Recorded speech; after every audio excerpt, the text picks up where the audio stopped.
গান বাজনা আল্লাহ হারাম করেছে, তাই তুমি কনসার্টের জায়গা পাবা না ঢুকতে। মসজিদে আসা আল্লাহ ফরজ করেছে, তাই তুমি এখান থেকে বিচ্যুত হয়ে গেছো।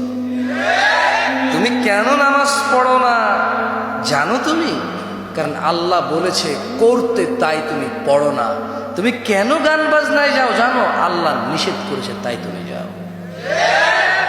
কেন তুমি ভালো করে জানো না মৃত্যুর ফেরেশতা চলে আসলে তোমার এই সম্পদ দিয়ে আর হায়াত 1 সেকেন্ড বাড়বে না? জানো না এটা? জানো না?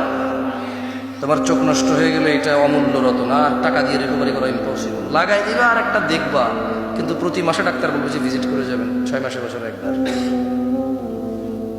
তুমি এটা জানো না? তোমার প্রবলেম কোথায়? What is your problem? তুমি তোমার উন্নতি প্রকল্পে ওয়াজ না রেখে কবরস্থান উন্নতিতে রাখো, যুব সমাজের উদ্যোগে রাখো, তারপরে কি আরো কত উদ্যোগ আছে ভাই।